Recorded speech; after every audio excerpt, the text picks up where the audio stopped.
जागतिक पर्यावरण दिनाच्या निमित्ताने नागपूर महानगरपालिकेतर्फे स्वातंत्र्याच्या 75व्या वर्षी प्राणवायू देणाऱ्या वृक्षाची लागवड करून शहरात 75 ऑक्सिजन झोनची निर्मिती केली जाणार आहे, अशी घोषणा महापौर दयाशंकर तिवारी यांनी केली। जागतिक पर्यावरण दिवसाच्या निमित्ताने गांधीबाग उद्यानात 1200 प्राणवायू वृक्षाची लागवड करण्याची सुरुवात करण्यात आली।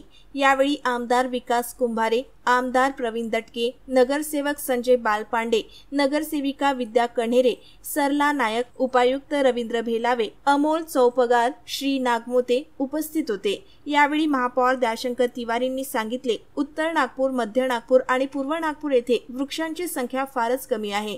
मनपातर्फे सध्या अस्तित्वात असलेल्या उद्यानात खुल्या भूखंडावर मोठ्या प्रमाणात वृक्षारोपण करण्यात येईल। येथे वनौषधी सुद्धा लावण्यात येतील। याचा लाभ आयुर्वेदाचे शिक्षण घेणाऱ्या विद्यार्थ्यांना होईल। पोहरा नदीच्या काठालगत सुद्धा वृक्षारोपण करण्यात येणार आहे। महापौर व अन्य उपस्थित नागरिकांनी वृक्षारोपण करून मोहिमेचा शुभारंभ केला। या प्रसंगी अधिवक्ता प्रकाश जायसवाल, ग्रीन विज्युअल फाउंडेशनचे कौस्तभ चॅटर्जी, नरेंद्र सतीजा, किशोर पालांदुरकर, रामभाऊ आंबुलकर उपस्थित होते। नागपुर महानगरपालिका के माध्यम से आज से हमने शुरू की है।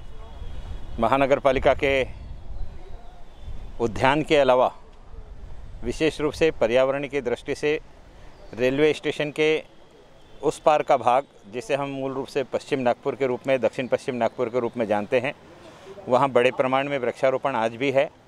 लेकिन रेलवे स्टेशन के इस तरफ का भाग, जिसे हम लोग उत्तर नागपुर, पूर्व नागपुर, दक्षिण नागपुर इस रूप में जानते हैं, यहाँ पर्यावरण की दृष्टि से जितने वृक्ष होने चाहिए वो नहीं है। इस वर्ष महानगरपालिका के माध्यम से टारगेट करके हमने इसी क्षेत्र में बड़े प्रमाण में बृहद रूप में वृक्षारोपण करने का निर्णय लिया है। इसी के साथ साथ जो पोहरा नदी के किनारे का भाग है, उस पोहरा नदी के किनारे के भाग पर हमने सघन वन लगाने का, जो मियावाकी शब्द का उपयोग किया गया, उसकी वहाँ हम लोग कल्पना करके वहाँ भी लगाने वाले हैं। आने वाले वर्ष में ज़्यादा से ज़्यादा पेड़, 50,000 प्लस पेड़ लगे और वो जिंदा रहे, इस दृष्टि से हम लोग प्रयास कर रहे हैं। नागरिकों के सहयोग से हम यह सब प्रयास करेंगे। जिस प्रकार से आज यहाँ हमने वृक्षारोपण किया है, एक विशेष कंसेप्ट को लेकर के किया गया है कि बगीचे में घूमने आते समय, बगीचा एक ऐसी जगह होती है कि जहाँ अगर बड़े झाड़ हो तो लॉन डेवलप नहीं होता है। लॉन डेवलप होना है, इसलिए सघन छाया के पेड़ नहीं लगाए जा सकते। तो ऐसी जगह ऑक्सीजन ज़्यादा देने वाले पेड़ अगर लगे तो हम उसको कंपनसेट कर सकते हैं। इस दृष्टि से ऑक्सीजन देने वाले ऐसे 1200 के आसपास पौधे आज हम लोग यहाँ लगा रहे हैं, जिसमें तुलसी से साथ साथ यहाँ आप कल्पना कीजिए कि परिजात के पेड़ भी होंगे जो खुशबू देने वाले फूल देंगे, औषधियों के पेड़ भी होंगे जो जीवन में रोज़मर्रा में होने वाली बीमारियों का निराकरण औषधि के माध्यम से कर सके।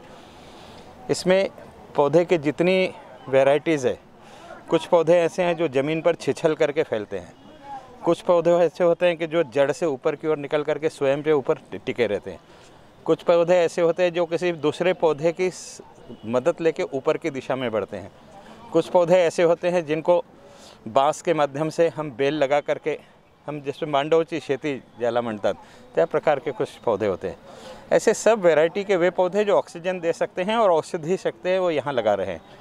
इसका एक फ़ायदा यह भी है कि शहर के जो आयुर्वेद कॉलेज के विद्यार्थी हैं, वो जिस समय वन औषधि के लिए जंगलों में जाते हैं, तो वो लोग यहाँ आकर के अध्ययन कर सके, औषधि के बारे में जानकारी ले सके, और ज़्यादा से ज़्यादा इस प्रकार के प्लांट अगर हम यहाँ लगाएंगे तो कहीं ना कहीं अपने पुराने आयुर्वेद के प्रति लोगों के मन में जागृति पैदा होगी।